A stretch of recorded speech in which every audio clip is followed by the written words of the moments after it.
Hello，大家好，歡迎嚟到我 channel Chopsticks and Compass。Hola, ¿qué tal? ¿Está bien?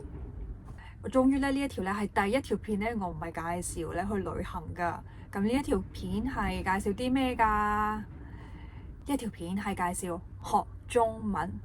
點解呢？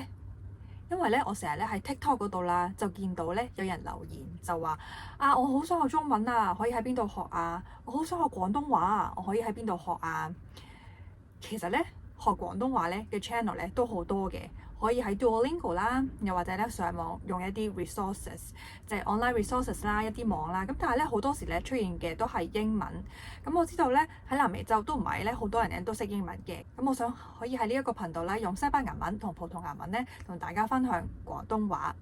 咁因為咧我實在太中意咧南美呢個地方啦。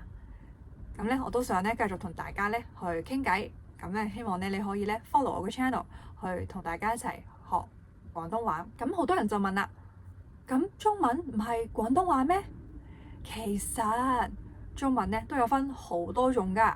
中文咧係有分7大語言，咁有邊7種啊？睇下先，分閩語、粵語、客語、吳語、贛語、官話、雙語7大語言。哇！我做咗咁耐中國人，而家先第一次做 research， 知道中文係涵蓋呢7大語言。咁所以咧，粵語又叫廣東話，係中文嘅一部分啫。咁但係咧，粵語咧都有好多人講㗎喎，喺全球各地啦。譬如有時咧，我哋喺喺 Chinatown， 我哋咧都會同一啲講粵語嘅人咧去溝通。譬如咧，我喺 Peru 嘅 Chinatown， 其實我都係咧90%。甚至全部都係用廣東話，咁感覺上咧都非常之親切。咁而我知道咧都有啲廣東華僑咧，仲繼續喺秘魯嗰度啦去生活嘅。咁所以咧就想教大家講幾句廣東話。咁你可能就會問啦，啊，有咩資格教中文啊？可能你而家先知，係啊，我係一個幼稚園老師。咁所以咧，其實我教小朋友，又或者咧教大人，都係同一個方法，最基本嘅方式去教。咁可能你又問喎，喂，一個外國人學中文30歲、20歲會唔會好難㗎？其實咧，老實講，廣東話都真係好難嘅。其實我唔知點樣去學廣東話，我自己都，因為咧以前細細個就係聽音樂啦、睇戲啦，仲有阿爸阿媽講廣東話，咁我咪學咗咯。咁但係咧，原來咧大個先知，原來廣東話咧都有啲英文嘅拼音，甚至咧拼音後面咧就會加個數字咁樣。哇！我到大個咗先知喎，原來咁難㗎。如果你有朝一日去香港，甚至去 Chinatown， 咁見到啲中國人，咁你都可以咧用呢幾句説話同佢打聲招呼。第一個最常見嘅詞語咧就係 hello。咦？咁似英文 hello 嘅？冇錯啦，其實咧呢一個咧係嚟自英文 hello 呢一個字嘅。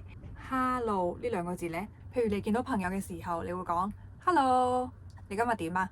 咁如果係一啲 formal 嘅場合，咁要講啲乜嘢啊？咁你就會講你好啊，我叫 Daphne。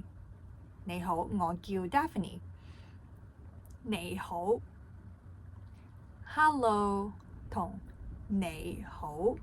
咁而拜拜呢兩個字咧就同英文一樣嘅，都係同朋友講嘅，就好似話喂，聽日見啊，拜拜拜拜。好啦，你返完工，你同你老細都會講拜拜，都可以講拜拜嘅。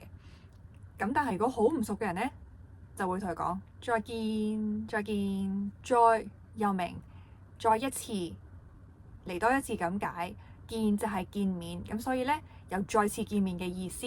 再見再見，聽日見。咁所以咧，今日呢段片咧教大家好簡單嘅生字，就係 hello 同拜拜，係好唔正式嘅，就係同朋友講。而且你好再見就係同上司又或者新識嘅朋友咧去講嘅。好啦，咁我哋下次再見啦。希望大家咧都中意我呢段片啦。咁今日咧呢一段片就好簡單，主要介紹咧呢個4個嘅詞語。咁如果大家中意呢段片嘅話咧，就不妨記得 save 起佢，而且咧喺 YouTube 都 follow 我嘅 channel，喺 TikTok 都 save 我呢段片啦。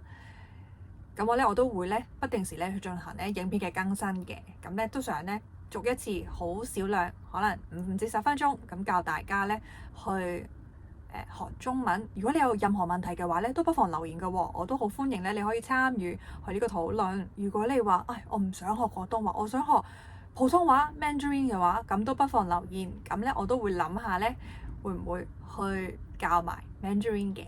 咁好啦，呢一度就係咁多啦，下次見，拜拜。